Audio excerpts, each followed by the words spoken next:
all I'm going to do this evening is basically explain how I use Winlink and what I do with it. And before we get started, um, I'll tell you a little bit about myself. I'm a relatively new ham compared to many of you. I was first licensed in 2013. I went to one of those weekend courses where you go for a Friday, Saturday, Sunday, and on Sunday they give you the test and you're a technician. And one thing led to another, and I decided, oh, there's more to be had to this hobby. So I found a group in Arlington that let me take the test when you still did it on paper, and I went for my general and extra, and that's where I am today. Once I got my license, I was inactive for about 10 years, and only when I got a postcard from the Mars Club, which invited me to come to a meeting, I decided I would renew my license and come to see what this group was all about. I really didn't know that there were clubs or groups of hams. I was kind of ignorant about that, so that's how I got started into it. I joined Mars, I joined the Dallas Club, I went over to Fort Worth and joined the Cowtown, and then I joined Irving. So I'm in 4 clubs now, and I have lots of meetings to go to every month. Um, so what this talk is not is a complete review of Winlink. It is not about all of its features and uses, and it is certainly not from an expert. I'm just a user of Winlink. And in fact, when my presentation last week, we discovered that I had an error, and I fixed the slides, and I will tell you the truth, and we will not go through the error that I had last week. So most of you know then what Winlink is. I picked this up off of the Winlink website. You know, essentially it is email by radio, but there's a lot of internet thrown in there. So I guess my slides, I'm covered up here. This is the CMS, which is the standard default mode.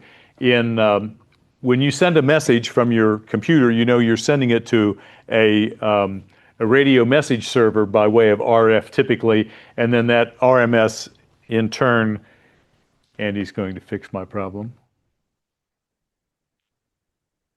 That in turn goes to the common message server, of which there are 5 cloud CMS systems that share all those messages. And whenever somebody goes to pick up a message, it is the CMS that hands it back to a radio message server somewhere along the line, and it gets back to the person. Forwarding among the CMS systems and the RMS is typically done by the internet, although they do have backup modes of sharing messages should the internet fail. Messages can be retrieved by any RMS station, so somebody can send submit a message in California, and somebody in Boston can pick it up easily. All of this cloud system is run by the Amateur Radio Safety Foundation. They're all volunteers, and vast majority of you guys already know this. All right, so we're going to attempt a demonstration, and for the demonstration tonight, our radio is a BTEC UV Pro, and BTEC is the USA brand of Baofeng. So this is essentially a Baofeng, and I'm going to turn it on and stick it up here in this little stand. I have my rat tail on here so that I have a better chance of getting through.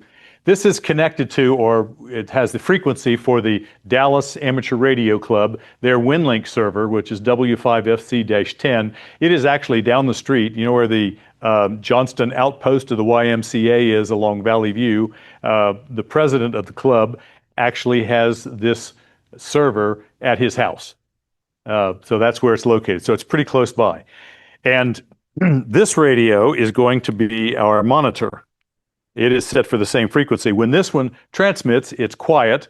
I want you to be able to hear what's going on here. Of course, this isn't going to be of much interest to many of you because you already know this. You do this all the time, or at least when you use it.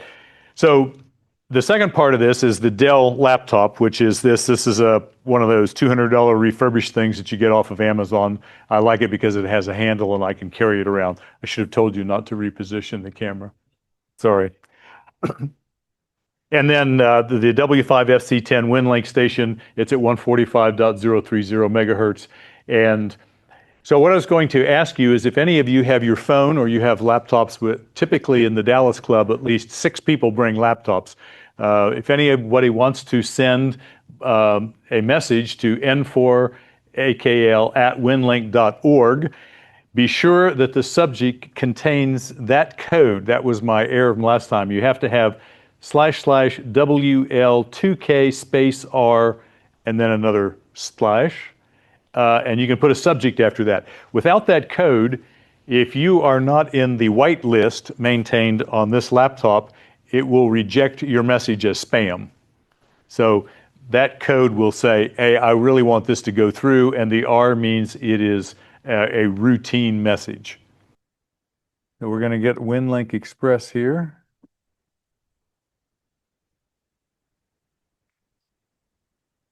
And we're going to open the session. And that thing has a TNC built into it, believe it or not, and it communicates by Bluetooth. So its Bluetooth will go directly to a COM port that's on here. So there's no sound modem, there's no Vera. Yes, you can hear the exchange that's going on here. It's connecting to the Dallas station, and you can see the welcome message that has come in. There's my message that's from Ron. Well, it takes a minute or two for it to get through to the CMS and then back to a server. So let's fire it up again and see if it. I have experimented with the Vara FM, and it is noticeably faster by several magnitudes than this. You can also see the progress bar, the green stripe there. It goes from right to left whenever we're receiving, and it goes from left to right when I'm transmitting. Okay, I'm mostly at home. I like HF, 40 meters, and there's a bunch of stations around here that you can connect to. My favorite is the Denton County Emergency Operations Center, and if they're busy, then I try the Little Rock Emergency Operations Center in Little Rock, Arkansas. It's 396 miles away as the crow flies, but I almost always get a connection to them. There are other modes. How many of you have ever used the peer-to-peer? Okay, so I'm a member of Texas State Races, and Texas State Races loves peer-to-peer. We do exercises every month, and it's always peer-to-peer. They have 12 HF stations scattered around Texas, and we're encouraged to contact each of the 12 and participate in the exercise with all of them. In peer-to-peer mode, you can only go from one station to another station. You can't have any CCs or second addressees. Message types have to be designated as peer-to-peer, and the message has to be addressed to the specific station that you're wanting to connect into. So this summer, or early this year, they introduced a new feature called the RMS Post Office mode. This allows CC and multiple addresses, and it basically is a standalone RMS post office server that has no internet connectivity.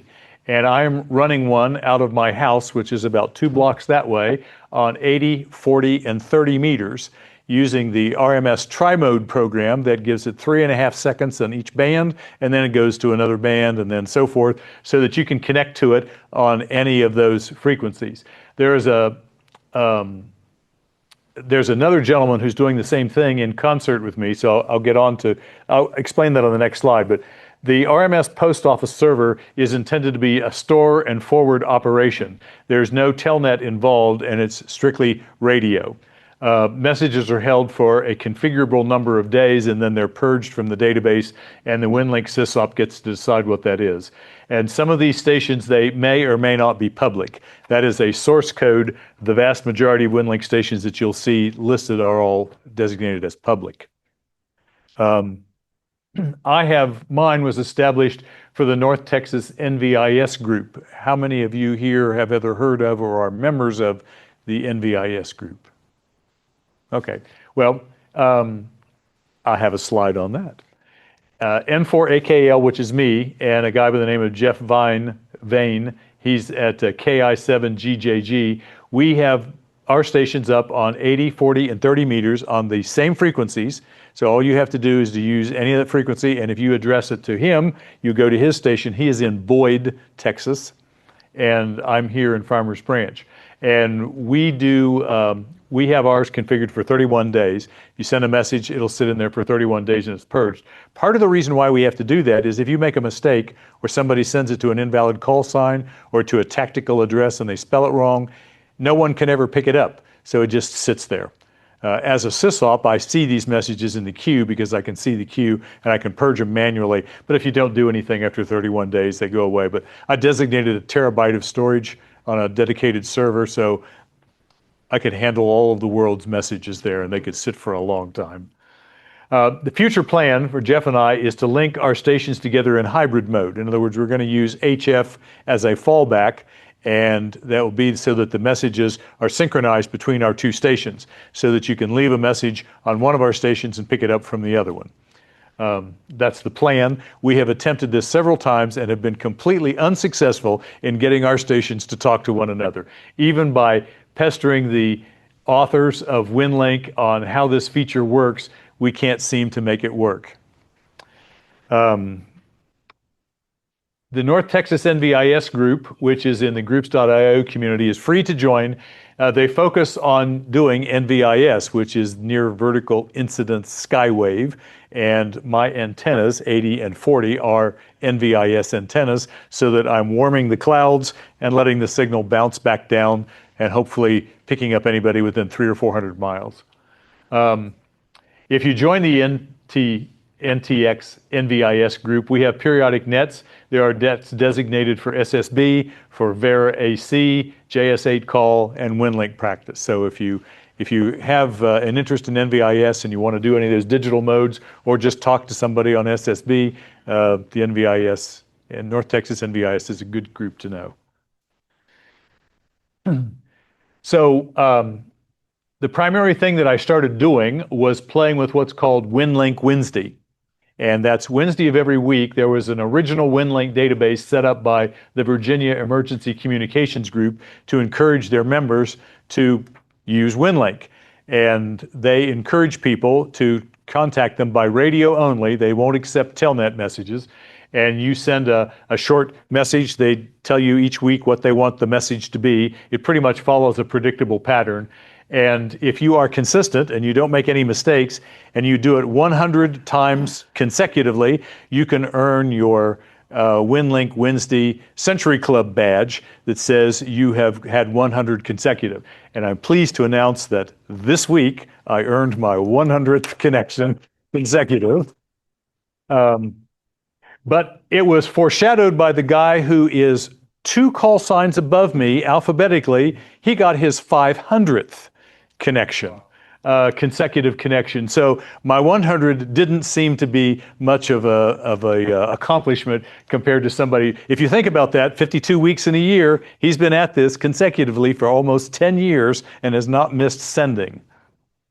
There was a North Texas Winlink Wednesday run by John Hill that was here in the Dallas area, but he officially closed June 18th of 2025. He closed it down, announced he would no longer accept or reply to Winlink Wednesday, and the one in North Texas went away. I also send messages to the Northern California Winlink group. They have a custom form that they want you to fill out, and they accept messages any day of the week. And typically you send a message within 2 or 3 hours, you get an acknowledgement back from them. There's also a Florida Winlink group. Their claim to fame is that they want the data only in the subject line. They don't, no body, it's just you put your identifying information, call sign, first name, city, state, county, and what method of transmit you're using, and you put it all in the subject line. I also belong to the Great Lakes Area Winlink Net, which you would think would be run someplace out of Michigan, but it's actually based out of Idaho. How somebody in Idaho is associated with the Great Lakes Area Winlink Net escapes me, but that's where the answers come out of. And then in Iowa, there's a group up there that does an Iowa Tuesday and the Iowa Winlink Weekend. And then if you want to join the North Texas NVIS group, we do one on Wednesday, and our format follows the Virginia group. What they do, we do. And that is that they have a short and sweet message, and on the first Wednesday of each month, they ask for a weather snapshot of wherever you're located, And on the third Wednesday, they want you to use the standard ICS 213 communication form, which is used by most emergency communication groups to send messages back and forth. And that's what we do.